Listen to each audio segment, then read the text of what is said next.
you have all of this emotion and energy, excitement, hopes, dreams, all that stuff compressed down to a single moment. And then you either know one way or the other. For me, that turned into a crown, literally a golden Grammy. But then it is our joy as Christ followers to then cast that crown back at the feet of Jesus.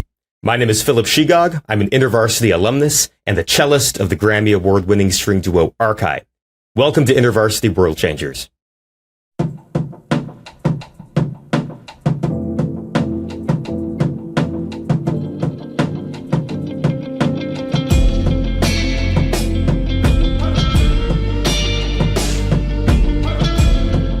Philip, welcome to the podcast. Thanks so much, John. We were chatting earlier before we started rolling that somehow it's already been a year since the last time we did this. And I think that, we've got two data points now. So I think we just need to make this like an annual tradition or something. Hey, you will not find me fighting you on that idea.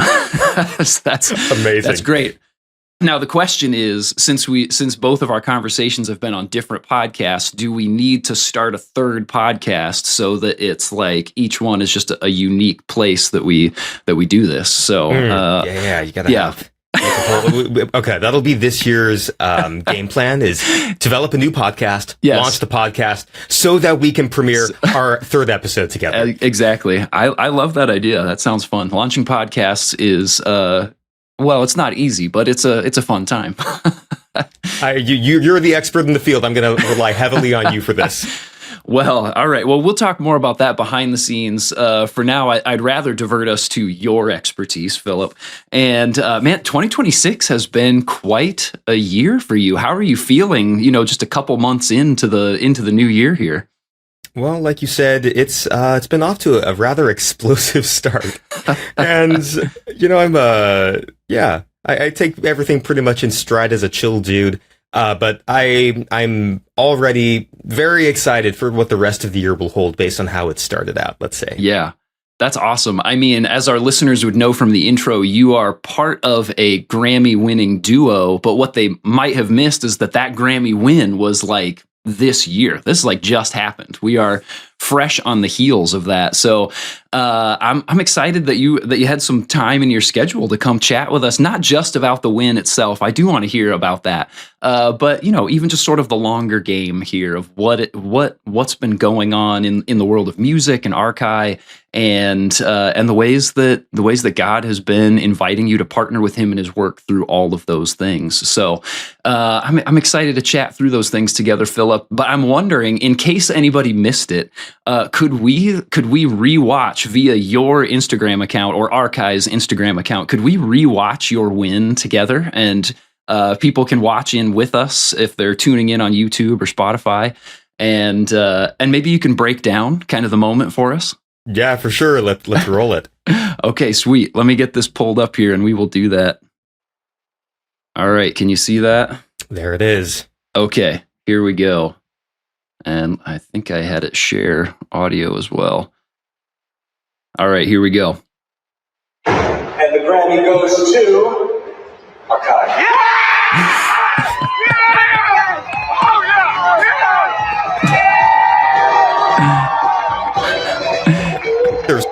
Oh, yeah! Oh, man. Yeah, All right, I'll pause. There's moments in life that are just raw, where you can a lot of life you can kind of like hide behind a persona or demeanor of how you want to present, but then there's certain moments where it's like whatever's in there really comes out. That was just 100% excited Philip right there that we got to see. Yeah, I feel like in most of life, like I said earlier, pretty, I very energetic and optimistic, but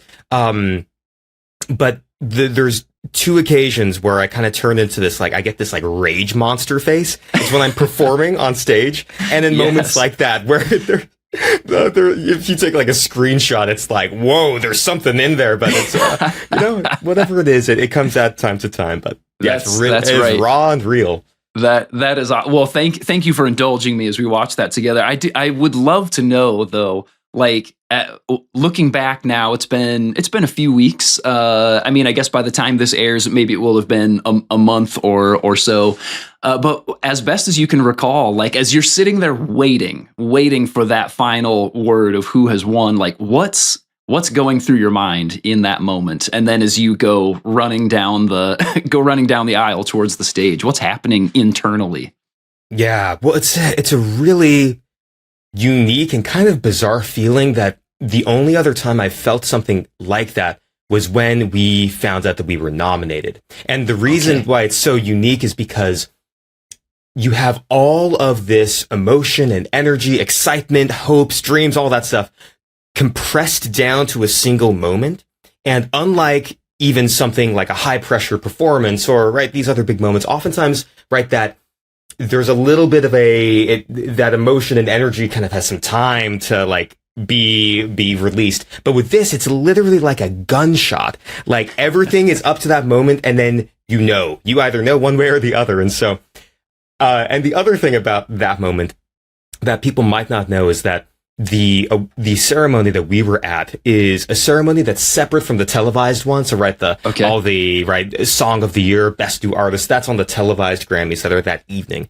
But the bulk of the Grammys, like 90 of them, 90 of the 100 Grammys, give or take, are done at this ceremony in the afternoon, and that takes a long time. So that event is like 3.5, maybe 4 hours long, and we were like fifth from the very end. And so we're just waiting this whole time for hours and hours, just trying to be chill, trying to keep our cool, supporting our friends who are there winning their stuff. Yes. But just being chill until, we reached the boiling point, and it finally happens. So, internally though, we'll get more into this throughout our conversation, I'm sure. But for me, so much of the process leading up to that day was really one of doing my best to both be excited, but also to surrender the results of it, right?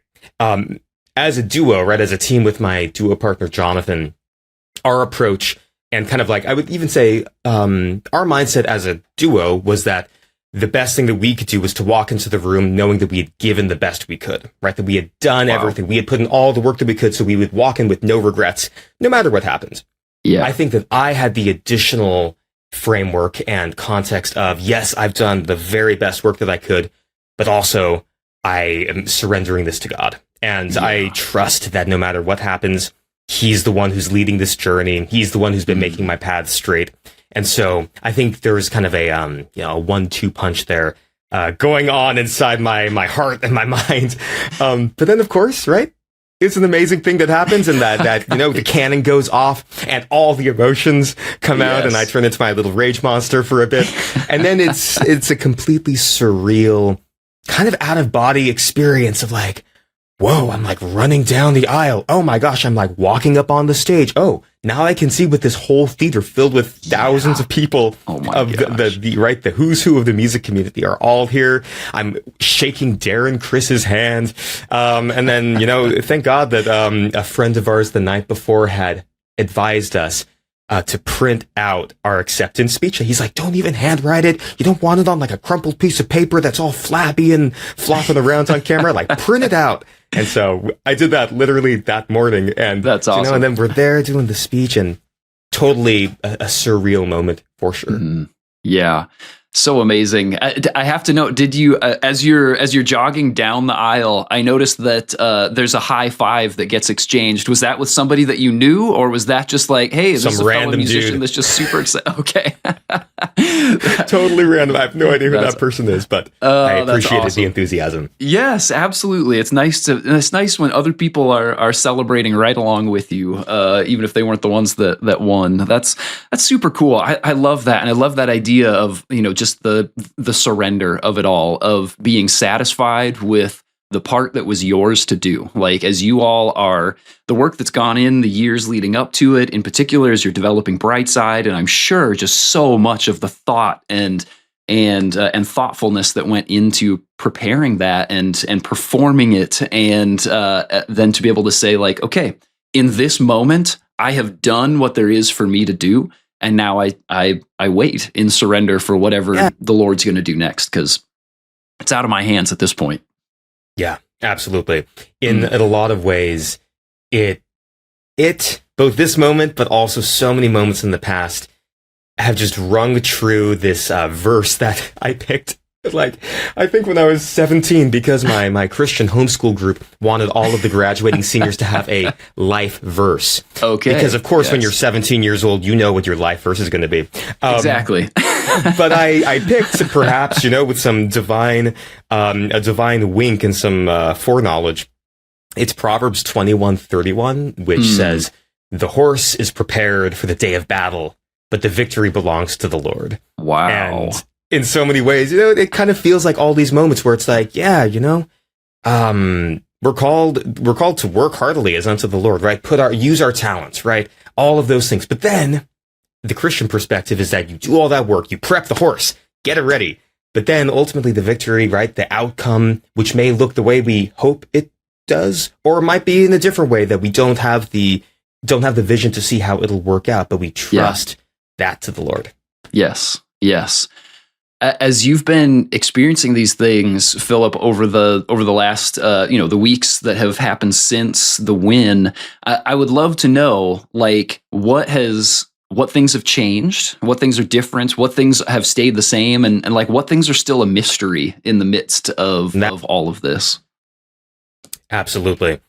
So, like you said, some things have changed, and a lot of things haven't changed. So, the ways that things have changed are, there are already new doors that are open to us. Okay. There's new conversations that we can have, or are much easier to have, because you have one of the greatest stamps of legitimacy in our industry. Right. And especially for a project that is as niche as we are, right? It's instrumental string music that is pulling from all these different genres.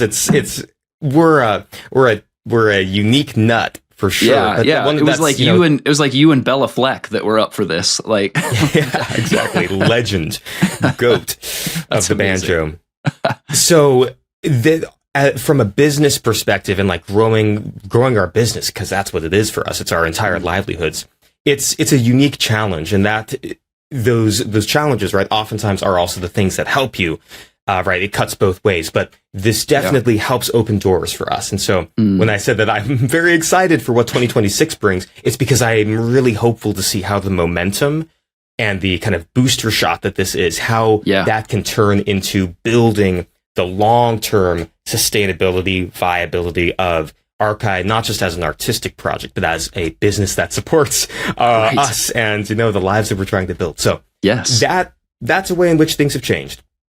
The way that things haven't changed, though, are what we're doing day to day, right? It's the work continues, right? We got back, we celebrated, we went to Disneyland for a couple hours. Then we got back to New York, and it's right. The work continues, and even though some of these conversations are happening, doors are open, it doesn't change things overnight. And so a lot of the like we're going to be working today in the studio. Yesterday we were in the studio working on upcoming tracks. Jonathan's busy working on booking the next tours, right? The day-to-day stays the same. Yeah. And I think even maybe at a deeper level, who we are hasn't changed that much. Like, of course, you update the bio on the website, and gosh, it's been my nightmare at parties. Everyone introduces you as like, "Hey, this is my friend. He just won a Grammy," and I'm like, kind of shriveling in the corner. Oh my gosh! And so that's changed a little bit, but I think internally, who we are, our perspective on ourselves, on our music, that hasn't changed much. That's amazing. Are there things that you look at and you're like, well, okay, we don't know what's going to happen in these places? I mean, you mentioned some amount of hopefulness, but like, are there things that still just feel mysterious in the waters that you're swimming in? Definitely the how. The how things are going to progress this year is, right, there are plans that we have. We're trying to put together the best strategy, all of the, right, again, using our best judgment, using the skills we have to try to plot a course. But the actual how it's going to happen, right? Who are the collaborators? What is the release strategy? What are the touring markets? All these things, we won't know until we go through them, and we'll look back, and of course we'll see. And, I trust that in the same way that I believe that the Lord has been kind of the wind in our sales, Yeah. I believe that that'll continue. I trust that that'll continue, and I'll be able to look back and be like, okay, we just got through a few more hoops, and it makes sense in hindsight. But with the entertainment world is a crazy, crazy place, and it is it takes a lot of tenacity and a lot of just endurance. But I'm grateful that we've made it this far, and that, again, signposts like this to me are just confirmations of like, keep going, keep running. Yes, that's awesome. That's awesome. Yeah, and I would have to imagine. I mean, you're no stranger to the idea that, like, the entertainment industry and everything that goes along with it. It can be a fickle place as well. It can be like, well, but what have you done lately? Like, that's great, but what's next? And I'm at this moment, Philip, I don't want to ask you what's next. You're talking about hows, and we asked me like mysteries and things like, well, we don't exactly know how this is going to happen. I want to ask you about some hows that you do know the answers to. And those are things that have happened in the past here. I would love to just hear a little bit of the story about like how you and Jonathan met and how Arkai came to be in the first place. Like, tell me some of that story, because I imagine that story just gets sweeter and sweeter with each of the new elements that are sort of added as far as the direction that you two are pointed together here. The history just gets even cooler. Yeah, it definitely feels more and more serendipitous of like, if there's like a multiverse sort of like framing, it's the kind of thing where like, in all other possible worlds, this shouldn't have happened. This didn't happen. And this is the one where it did. So to roll the clocks back a little bit, Jonathan and I met 7.5 years ago, summer of 2018. Okay. We both studied at the Juilliard School in New York City. We both came out here to study Western classical music, right? The music of Brahms and Beethoven and Mahler and Shostakovich, that great tradition. And so we were both studying there at the same time. We're a couple years apart, but we definitely overlapped by a couple years. Okay. And miraculously, we never met, which is the shocking thing, because Juilliard is one building. It's about 700 students, but that's including dance, drama, and music, undergrads, grad students, doctoral students. It's a tiny, tiny community. And so typically, you can't help but basically meet everybody, right? Especially as string players. I'm sure we were playing an orchestra together. There was one concert, one chamber music recital where I know I was on the first half with my group. He was on the second half. But because I had to run off to, I don't know, some extra rehearsal, I left at the intermission. Didn't even get to see him play. Never met, right? Wasn't supposed to happen yet. So we were at Juilliard at the same time, never met. Until the summer of 2018, which was the summer before my last year of grad school, and he had just finished the May before that. Okay. And we were both nominated by the school to be student ambassadors for a conference that was being hosted there that summer. It was a gathering of about 50 or 60 young artist entrepreneur types from around the country for something called the Artist as Citizen Conference.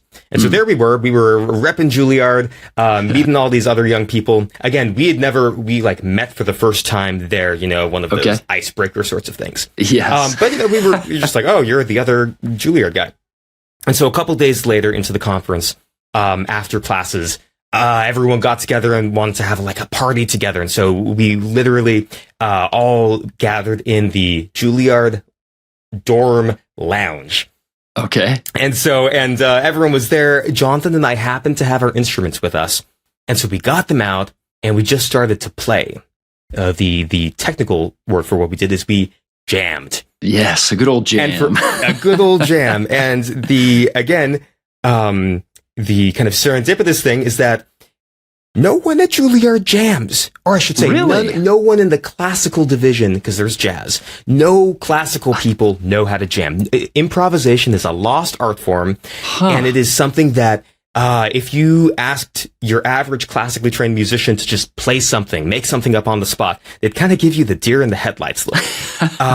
We're trained, right, to read from sheet music. We're really good at that, right? That is the training. It's to play works that have already been composed and written down. But if you ask someone to, just lay down a fat groove, that's Greek. And so, but Jonathan and I, we both prior to that conference, prior to that summer, we had both been on our own journeys of exploration because both of us completely independently had been really curious about other kinds of music that we loved. He had been going and exploring the world of jazz and global music. I had been kind of going through the avant-garde, free improvisation worlds. Nice. And so by the time we got to this moment, we were able to jam, and it was electric. Everyone else in the room, right, those other students with us, started dancing and singing, and it was just one of these euphoric moments that is impossible to recreate. It was just lightning in a bottle. It went on for over an hour, just one of these, like, you know, the closest thing I can think of is like when you're at a really good conference, you know, like I think back to like Urbana, things like that, like these moments that are just so like mountaintop moments. That was like that in the room. And, and so, you know, we all kind of like awake from this reverie.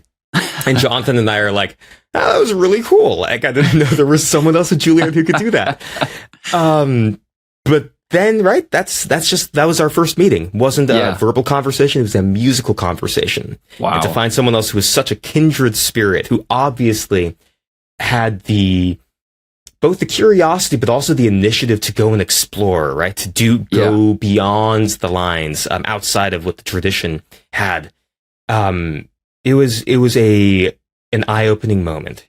Wow. So that was the first meeting, but then, you know, like any good relationship, you can't just have one good date. And so then the rest of the story proceeds from there. But that was it was a very foreshadowing moment. Okay. All the elements that were in that jam, right, in a very nascent form, are the same things that we're still doing to this day. That's awesome. Okay, so then in movie terms, that was the meet cute right there. That was the moment, and a powerful one. I would imagine that the two of you, especially being in a context that the jam is not a thing, there would also, I would have to think that there's also a moment of like this sort of superhero experience, like performing for performers in a way that blows their mind. You know, that's like a comedian who makes comedians laugh. That is just like, this doesn't happen. And so, like, to have those moments where other people who are really, I would have to think, fantastic at what they do, to be just sort of in awe of that moment, it feels like that must have been really special. Did you know that, like, from there, was it like, okay, we needed to take a next step here, or was it just another sort of, our paths just crossed again down the road, and that's where things took off? Like, was it purposeful after that, or was it still just sort of like, that was cool, we'll see what happens next? That first meeting was definitely just the meet cute, and that was cool. And we had no intentions, no plans, no instant like, oh, we got to draw up a 3-year strategic vision for what. No. Sure. It was just like, that was an amazing experience. And that's why I kind of liken it to a great first date. But if there's no follow up, right, an amazing connection might just be a one-time connection. And so it was the next thing that came around about 2 months later, where then we had an opportunity to perform again, and then received a similar reception, but that time not just with peers, but with industry professionals. And then that led to our first like private event at a penthouse on Fifth Avenue, where we had the same reception. And that was, 3 times in a row, you're like, okay, we should have a conversation about this. And much like podcasting together. Exactly, man. If you can get past the 3rd episode, you're in it. You need to come up with a good title, good thumbnails. Exactly. That's okay. So there were some next steps where you were collaborating together, but had like conversations around. Was that when you started talking about like, maybe this should be a real thing? Like, does Arkai start to come together after those first 2 or 3 times playing together, or is there still some time? It was after, I think, specifically that 3rd performance where we're in this penthouse, industry professionals, legends, people who we've like grown up hearing about. When, they gave us a standing ovation, and then we had to talk to them afterwards while like nibbling on hors d'oeuvres. And after that night, we were like, we can't be the Jonathan and Philip duo. Like, we have to have like an Instagram. We need to be able to point these people somewhere. And I think that was probably, if there was a single moment, I think that would be the moment where we went from thinking, hey, this is like a cool thing, you know, a fun collaboration, to maybe we should try to formalize this a little bit and keep exploring.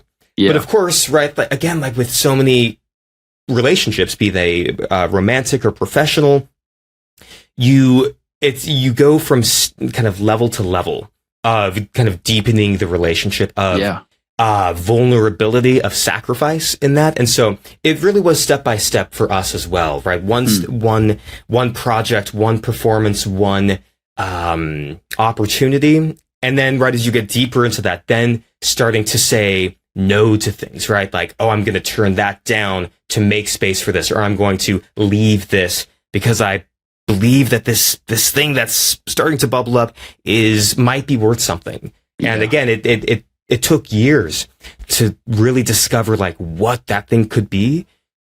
But I'm so glad that we took that risk and that both of us were willing to kind of dive into the deep end with each other, because it has unlocked something that I think is really beautiful and that people connect with.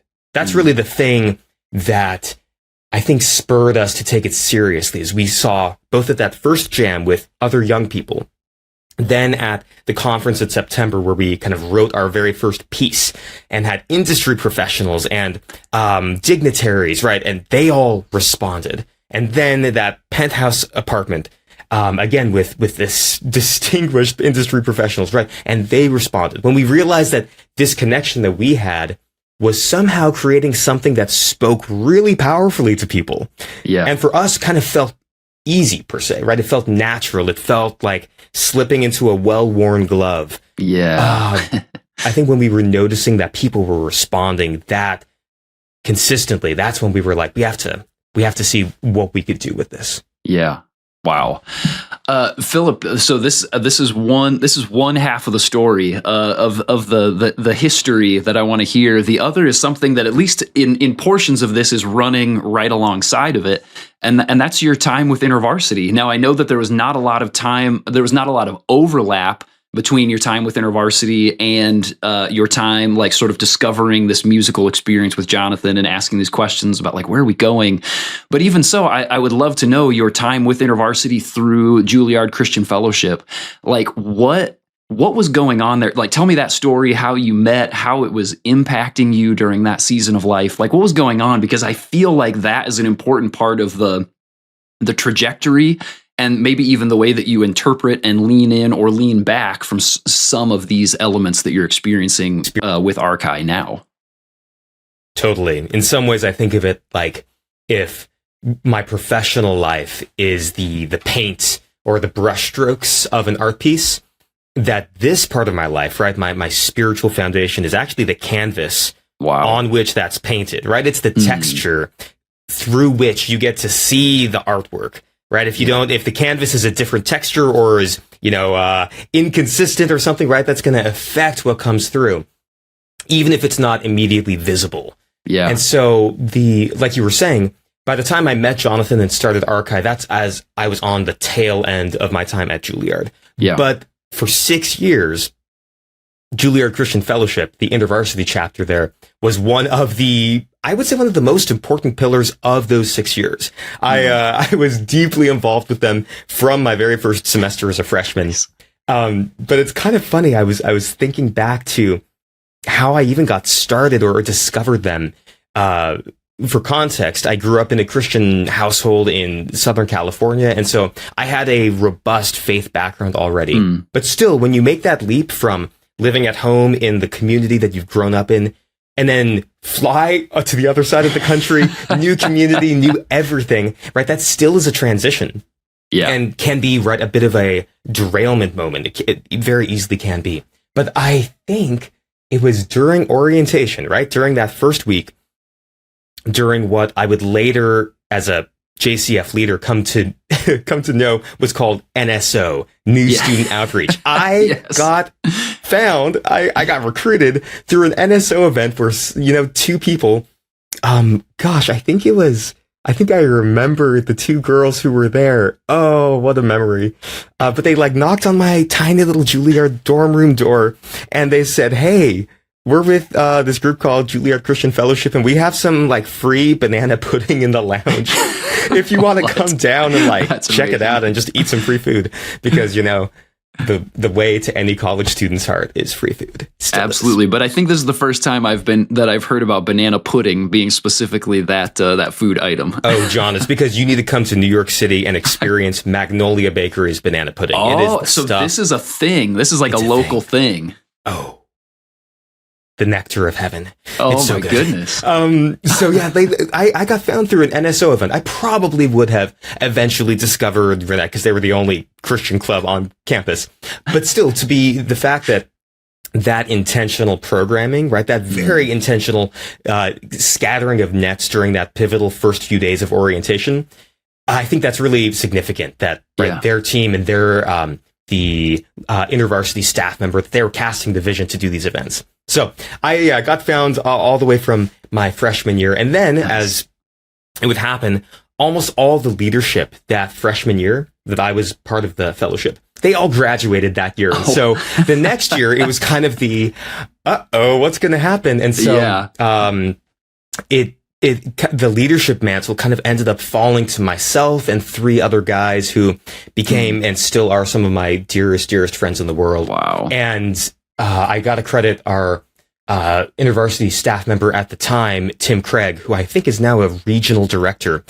The way that he both cast vision, but then also discipled us so intentionally, it changed my life for sure. I'm sure the other guys would agree.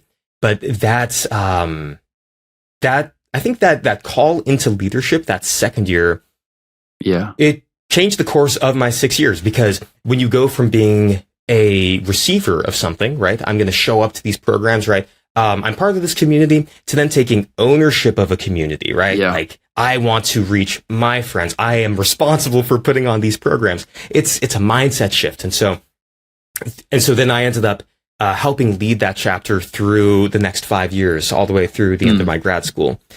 And so all these foundations, right? Thinking back to that idea of the canvas, right? These foundations of personal discipleship, of leadership training, of creating rhythms of rest through like the retreats that would go on, right? Of taking yourself out of the pressure cooker and saying, no, we need to take some time for rest and to just like seek the Lord.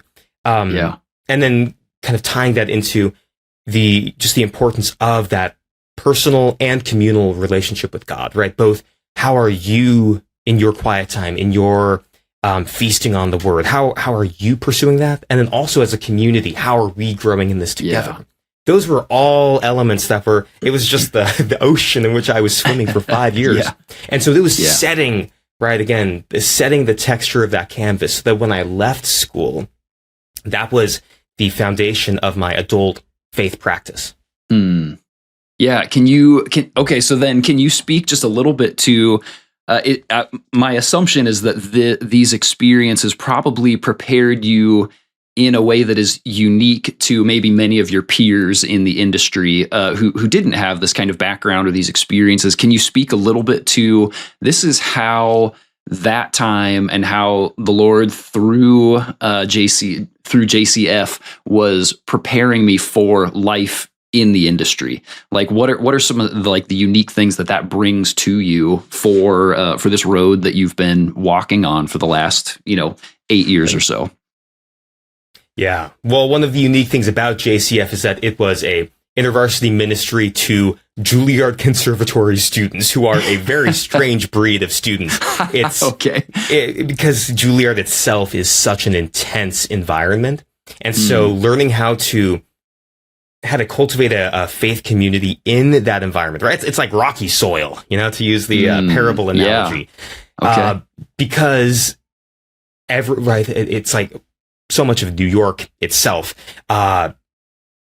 everyone is so busy, right? And busyness is a badge of honor, right? Yes, absolutely. It's like I'm busier than you. Beat that. Oh, exactly, right? You have to play it off as a self-deprecating thing, like, such a hard night, only 4 hours of sleep, but 8 hours of practice. Woe is me.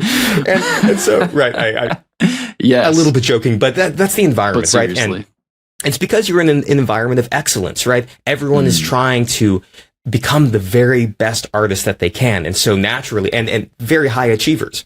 So you're in this intense environment where you're trying to, as a ministry, you're trying to figure out how do you both reach people within that, knowing the limitations, the contexts that these students are in, but then also how do you speak to that world uniquely, right? What does it mean to bring your faith into a super high intensity environment, like where there's extreme irregularity, right? What does that mean to cultivate healthy rhythms when the rest of the rhythms of your life are totally inconsistent? So there are a lot of these, like, just the very nature of being at a place like Juilliard, I think helps prepare me for the professional world, because go figure, it doesn't get any easier, right? Life never slows down. And, still being in the world of music and entertainment, all those things are still there. My schedule with Jonathan is wildly irregular, right? There's okay, a couple months we're here in New York, we're working in the studio, we're putting out new music, and then 4 months we're going to be basically jetting around the world, flying around. You're going from Airbnb to hotel to the venue, right? You're waking up for 6 a.m. flights or lobby calls. Wildly irregular. And so the practice, at least from those 6 years of, okay, that's the context of your life. What does it mean? What does it look like for you to develop and maintain and cultivate that personal and communal relationship with the Lord? What does that mean to find your field of ministry, even when it doesn't look like a regular office workplace? All these questions, I think it maps very well, because it's kind of the same environment. Yeah. I mean, as you said, you're stepping into a world of irregularity and inconsistent schedules, and who knows what kind of big win you're going to get, or what kind of work you're going to put in that in the end fizzles out for nothing. And all of this back and forth and ebb and flow, that there's a need for like something that is deeply rooted and grounded and consistent through all of those, which, to some degree is like the case for any adult, so that we no longer have like other adults. Like, the adults are not coming. It's just us now. And we have to be able to put those things in place for ourselves. And it sounds to me like your experience on campus with JCF was very informative and influential in you learning how do I set up these consistent pillars and experiences, so that when life is irregular, I have something to fall back on. And that is, this consistent, trustworthy, faithful God, who is going to carry me through the wins and the losses and the boring stuff in between. And that has been a stabilizing force in this world that you have walked through since graduating, and even before graduating, and the places that it felt that you're experiencing that on campus. And I wonder, Philip, then, knowing that, not being in the industry, I don't know whether the amount of time between sort of establishing Arkai and this recent Grammy win, I don't know if that feels like, wow, that was a short timeline compared to most Grammy winners, or if it felt like this has been a slog, and it's been a lot of hard work, and maybe it just depends on the day. But tell me about that time in between. What was that season like, and how did you see God at work in the context that you were sort of moving through over these last 8 years or so? Well, to those two questions, I would say yes to both. Okay. Yes, as in, I think it is, we are rather precocious to be Grammy winners. We're definitely in the kind of genre world and side of the industry we're in, we're quite young. But it's also been absolutely a slog, and many seasons. Those things of just, could be true at the same time. Oh my gosh! Right, especially in the entertainment world, right? Most people, especially in the social media world we live in, most people only see the flashy things you put on social media, but they don't see us in our Airbnb in Helsinki last June going over Mix 17F. Literally pulling our hair out, I'm literally at my wit's end, and a joking example, but it's yeah, it's incredibly hard work. Not only just being a musician, but building something, right? Anyone who is a starter or a founder, right? It could be an app startup or, building a small business, brick and mortar, right?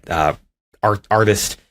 Anyone who's built anything from scratch knows it's so much more work than you could ever imagine. But yes. So both things are true. Yeah. But to try to take a 40,000-foot view of both kind of mirroring the professional growth, but then also the spiritual journey. They both have been roller coasters. There are, and in that way, they are very similar. They track, and then in some ways they deviate sharply.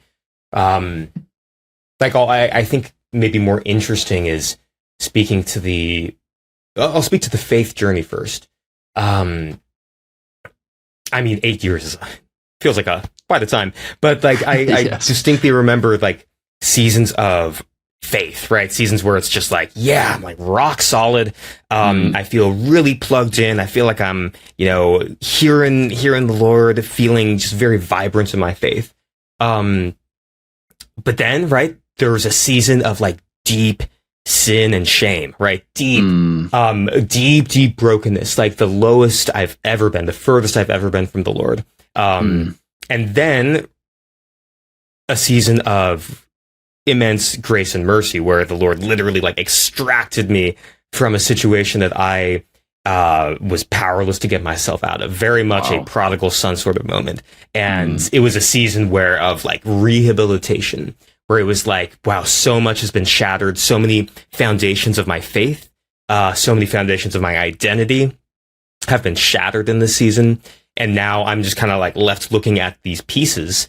But at least I'm out. Thank you, Lord, for pulling me out. And now, how do I, trust the Lord and walk on this slow journey of healing and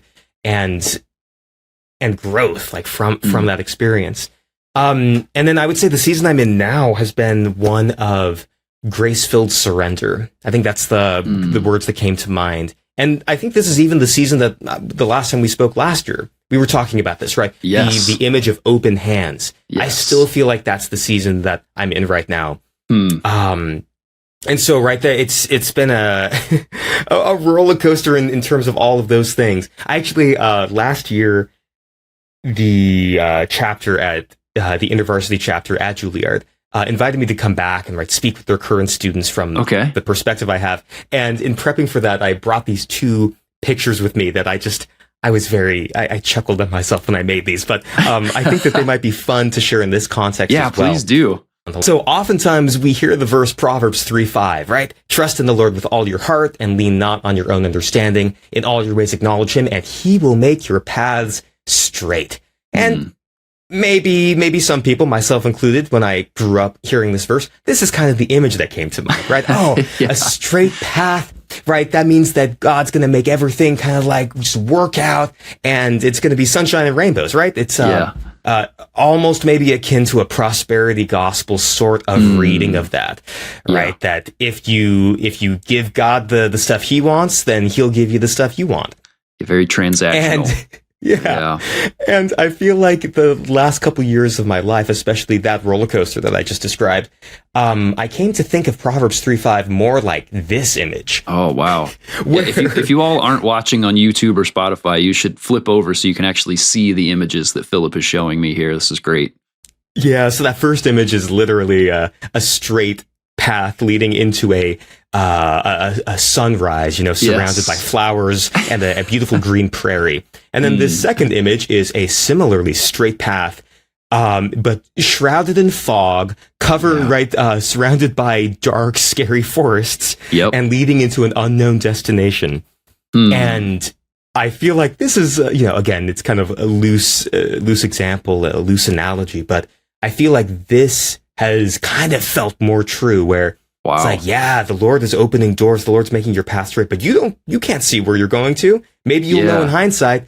It might be scary, right? It might be a little bit unknown and mysterious, but but the path is straight. It is. And it makes me think of sort of overlaying that Proverbs 3 with Psalm 23. And what if this straight path that the Lord is leading me on is a path that leads through the valley of the shadow of death? Like, that's a scary thing. But the Lord is the one who is directing and leading and providing through all of those things. And what does it look like to lean hard into the Lord when that's what the straight path looks like, is still a scary path? Exactly. And I think for me, that has mapped onto both the professional journey, but also my spiritual journey, right? That the spiritual journey is not one that I 8 years ago would have said, yeah, that's right, what a path of spiritual growth is going to look like, right? In my head, it would have been, right, you never make any mistakes, you never have any moments of doubt or insecurity or failure, and you just become this, like, glowing golden beacon for Jesus that everyone sees. It's all up and to the right. Exactly. And in hindsight, I see now that the roller coaster, right, both the highs and, more importantly, the lows that I went through, have actually formed me in a way that I wouldn't have been formed otherwise. And they've given me the testimony that I now have, the way that I can relate to people and speak to them from a very real experience. That wouldn't have happened had I not gone through those deep pits of despair and shame and brokenness and doubt. And similarly on the professional side, right, the path is clear in hindsight, but going through it, you have no idea what's happening. You don't know that email is going to come in offering you that incredible opportunity that opens up relationships 5 years down the line. You don't know that person is going to be sitting in the audience and they're going to be so moved that they are then going to open up their entire world to you. Wow. We could do an entire podcast just on the inexplicable family trees of relationships that have happened that started with one person 7 years ago and now have blossomed into entire, right, like beautiful trees of our career. But there's our episode 3 right there, Philip. You just mapped it out for us. Amazing. Now we just got to come up with that name. Right. Yes. Oh man.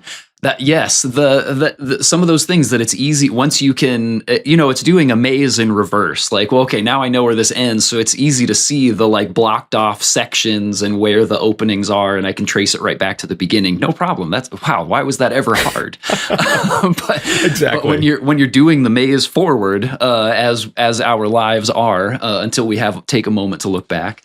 It's confusing and not all of those pieces line up and make sense. And yet somehow the Lord in his grace and faithfulness is using those, even the times that we bump into the wall and get it totally wrong.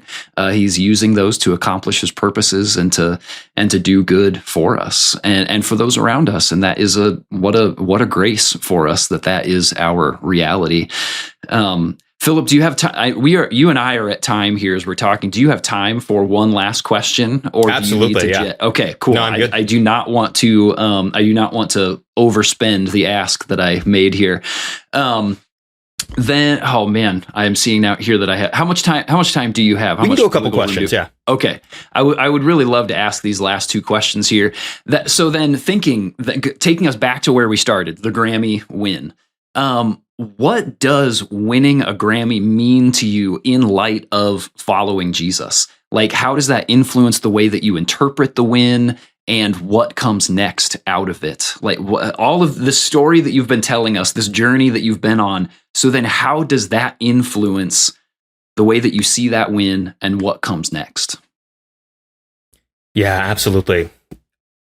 Over the past couple of months, while we've been very, very intensely focused on this whole Grammy process, there was a song that my church here in New York wrote that has kind of been my personal anthem, almost my personal devotional. It's a song called Christ is All. Okay. And there's so many amazing lyrics in it, in the verse and the chorus, but specifically with regards to the win itself at the Grammys, the lyric that comes to mind is the bridge, which says, or it starts with, How I long to join the saints who sing forever in devotion. And here's the juicy part. Where the bottles that we've broken turn to crowns that we cast down. Whoa. So, right, it's kind of mixing some biblical metaphors there, but right, the broken bottle, right, the alabaster jar of the woman who anoints Jesus' feet, right? The idea of taking the most costly sacrifice that we have and breaking that at Jesus' feet. Okay, that's the first image. Where the bottles that we've broken, our personal sacrifice, turn to crowns that we cast down, right? Pulling that kind of revelation metaphor of the elders casting their crowns. So the way I interpret that is, right, the utmost personal sacrifice that we have is turned into a crown that then we give back to Jesus. And so in my own life, right, basically all of who I am goes into Arkai, goes into this artistic project. And now, right, that broken bottle has turned into a crown, literally a golden Grammy. Yes. And that's amazing. But then it is our joy as Christians and as Christ followers to then cast that crown back at the feet of Jesus and to tell people, right, yes, I have been awarded this incredible honor, and not going to knock that or disparage that, but what is my relationship to that? That's just something that I get to put at the feet of Jesus again and say, thank you, Lord. Thank you for this gift. Thank you for the ways in which I have been able to bless others and to glorify you through this gift, and for the ways in which I will hopefully continue to be able to bless others and glorify you through this gift. So I think that lyric perfectly encapsulates how I feel about it and how I hope that this moment is able to bless others. Yes. Wow. What an image. And that's not an easy stance to take. I mean, this would be going back to some of the imagery that we talked about before of the open hands, holding with open hands, not only holding with open hands the possibilities of what could come and saying, like, Lord, whether you want to like accelerate this or not, like that's up to you. And I'm going to receive whatever it is that you put here, or I'm going to let you take back whatever you take out of my hands. But then also to say, like, once the Lord does just like plop something really exciting in those open hands, that's when it feels really easy to close them up and say, this is now mine forever. And I am not letting go of this, thanks, but this is for me now. And to say like, nope, even once that is put into my hands, they stay open, because what the Lord has given to me belongs to him. And what can I do to offer this back up, to reinvest this back into God's kingdom and for his glory? And boy, may it be so. May that be the posture of your heart moving forward, and that the Lord would accomplish what he wants to accomplish through those things. That is a beautiful image. And the last question that I want to know, Philip, this is the question that I ask every one of our guests. And especially by the time we get to the end, it is meant to be like a duh kind of question. So treat it as such. That's totally fine. But Philip, would you say that your work with Arkai and the world of music in general that you are navigating, that is a place where you get to partner with God in his world-changing work? And if so, how so? Well, I heard that the right answer is yes. So the right answer can be no. If the answer is no, but absolutely. No, it's I think that's been the greatest joy in the whole journey is I've constantly been asking myself, over the past 8 years, like, am I pursuing this for my own vanity, for my own sense, or even not even just vanity, but like it's my own artistic project, right? It's all the things I want to do, or do I feel a sense of calling and vocation into this? And I think more and more the Lord's been able to, has shown me and has opened up opportunities where I get to see little bits of where the work that I'm doing, right? Just me trying to be faithful to the work and to the giftings have been able to lead to gospel moments, right? Lead to conversations. I was literally reading in a commentary this morning by N.T. Wright. He has a whole book that's a commentary on Romans 8. It is juicy. Highly recommend to anyone listening. Good to know. But he was talking, actually, I'm going to pull together two very unexpected things. Okay. It's N.T. Wright and Stranger Things. I was literally just thinking about this morning, reflecting. So N.T. Wright is talking about how we as, right, in Romans 8, it's the section where Paul is talking about we're no longer debtors to sin, right, and to the law of sin and death, but we are now not only called to be children of God, but if we're called to be children, then we're also heirs and co-heirs with Christ. Mind-blowing stuff. Yeah. N.T. Wright is kind of explicating this and talking about how we are, right, the new creation that God will bring into the world, right, that's talked about in Revelation, right, the new Jerusalem coming down to earth, right, that it's not heaven is, right, some place where your disembodied spirit floats to when you die, but no, it's actually all of creation, physicality and all, is redeemed, and that we as Christ followers, we're actually bringing that new creation into the present now. We're almost like the forebearers or the test pilots, kind of like pulling open these little peeks into what that new creation will look like, right? The resurrection life that God offers is in us if the Spirit is in you. And so now here's the magic trick, right? Thinking about, because I've been watching Stranger Things season 5 a little bit late, but in the show, right, the kids and the families, all the characters, right, they're dealing with this crazy upside down is the world, right, where all the monsters live and the villains are, and it looks just like their normal world, except it's full of decay and rot and like nasty stuff. And every now and then, right, the nasty stuff, right, the monsters get into the real world, and little bits of that seep into it. And I was thinking as I was thinking on it as I was reflecting on N.T. Wright. Our Christian theology is kind of like that, except flipped, right? It's almost like we all are living in the upside down, right? We live in a world where it's normalized that we live with death and decay and suffering and entropy. And actually, the real world, right, the new creation, kind of looks like what we're experiencing now, except that it is right. There is no death and decay, right? No, every tear will be wiped from every eye, right? The trees growing along the river of life that are for the healing of the nations, and we get to be these little agents where we're pulling open these little tears in the fabric of reality, and little bits of not the bad stuff, but the good stuff is actually seeping through. Yeah. And so whether, I feel a specific connection to that as a creative, because I feel like the work that we get to do is like literally can be little manifestations of that, right? Spiritually powerful moments that enliven people and reshape people's imaginations and spiritual realities to the new creation that God is bringing into the world.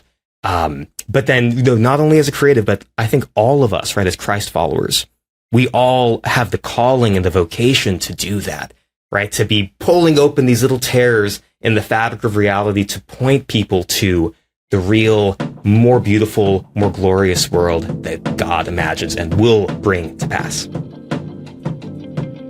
Thanks for tuning in, alumni. If you know someone who would enjoy the InterVarsity World Changers podcast, please be sure to share the episode with them. You can also support the podcast by leaving a rating and a review, or by visiting our donation page in the show notes. InterVarsity World Changers is brought to you by the InterVarsity Alumni Relations Team, hosted and produced by John Steele, production assistance by Mike Santera, and edited by Caleb Leppert. Our theme song is Crazy by InterVarsity alumnus Andy Mineo. Go change that world, alumni.